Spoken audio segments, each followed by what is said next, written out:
Today I am making straight up classic shortbread.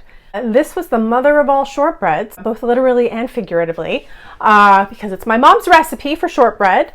That's what really makes it so special, because that's where I learned how to bake. I learned how to bake with my mom. So a few years ago, I had a shortbread cookie business. I sold all different flavors of savory and sweet shortbread. This straight up classic was one of my very most popular, and it's sort of the base that all my other sweet flavors were based on. And it's a very simple recipe. It's 4 ingredients. I'm just gonna get started.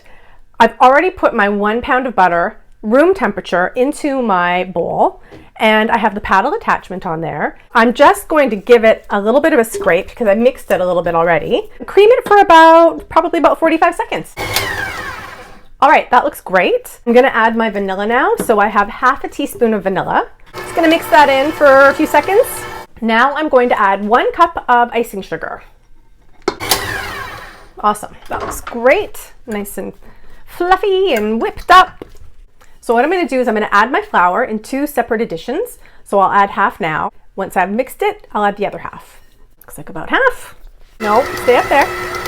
And I'm just gonna add the second part of the flour now. You can hear it starting to strain a little bit because this dough is a very, very stiff dough. And you hear the beater starting to sort of struggle a little bit, you know you're getting close. Okay, I'm just gonna give it 1 more scrape. Because I find what happens is the dry bits get kind of caught at the bottom of the mixer.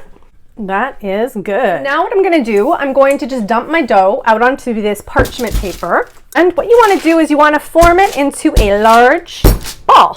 The way I like to do it is I just kind of like to get a little of my frustrations out and just give it a whack.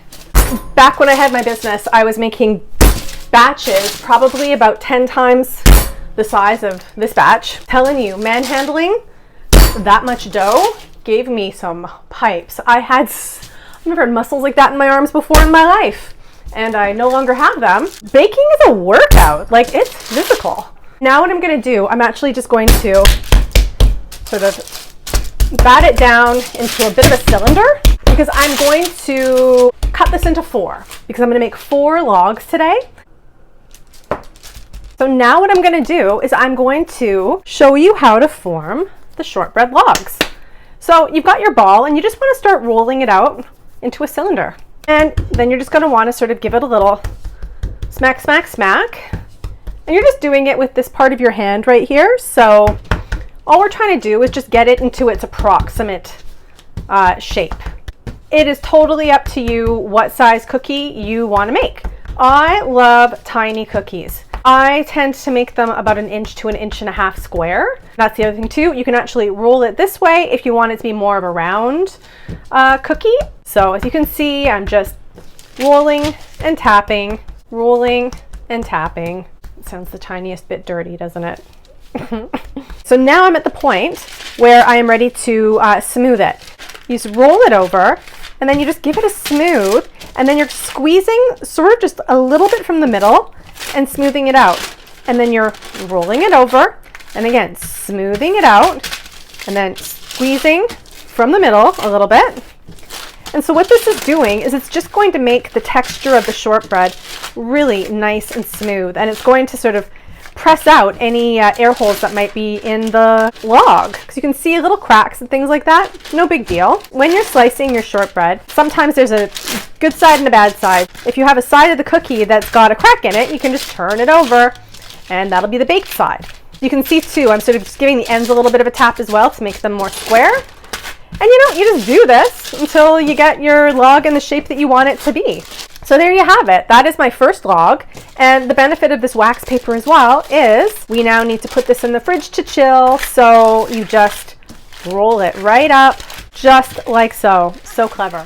So my shortbread logs have had a chance to chill, dude, a little bit. So I've taken them under the fridge. Now what I'm going to do is Now what I'm going to do, I'm just going to slice them and place them on the cookie sheet. The wonderful thing about shortbread is you can actually place them really, really close together on the cookie sheet so you can bake a bunch at a time, which is like bonus. The reason is shortbread doesn't really spread. You really want to make sure you chill it before you bake it. I'm just going to start slicing and placing. I like to cut my log in half and then I can cut 2 logs at a time, save a little bit of time, save a little bit of wrist strain. And I like to cut my shortbread approximately 1/4 inch thick. Seems to be the perfect thickness. And then I always slice this little sort of butt end off of the shortbread as close as I can. And then I like to eat it. All right, kitty cat, no. So now I'm ready to place these on the cookie sheet. I used to do batches of cookies, and I would be baking at one time 2,000 cookies in the oven. It was a convection style oven. I called it the Fantasy Ferris Wheel oven. I could put 25 cookie sheets at a time in that oven. I think 1 log actually might fit on this cookie sheet. What I like to do for the straight up classic shortbread is I like to take my fork and I like to just do 3 little rows of the fork tines. So boop, boop, boop, just like so. I just think it gives it a little bit of a nicer look than just a flat top, and just gives it a little bit of personality. My cookies are now ready to go into a 275-degree oven for about 40 or 45 minutes. Okay, I am back. My cookies are out of the oven, looking golden and smelling heavenly. I'm just going to remove them now from the cookie sheets and place them on my cooling rack. Look at them, aren't they lovely? Such beautiful simplicity. What makes these cookies so good is the butter. Only butter will do. I'm gonna let these cookies cool off a little bit, and then I'm going to do a little taste test. You know, you have to taste every batch. It's kind of a baker's rule. Okay, I am now ready to try one of the cookies from this batch. It's a tough job, but someone's got to do it. Someone's got to be quality control, right? So, the texture of shortbread, it's just so melt in your mouth, delicate. It's hard to describe, but it's got this toothiness to it, but it's not crunchy. It's kind of like the sound your boot makes in a fresh snowfall. That is the way to describe the texture of a shortbread. It might also be a haiku poem. If you want to make these for yourself, just head on over to bakewithmetv.com. I'm posting the recipe there. If you like what I'm doing here, why not hit subscribe? I sure would appreciate it, and then you would be, notified when I make new videos. Cheers everyone, and have a great day.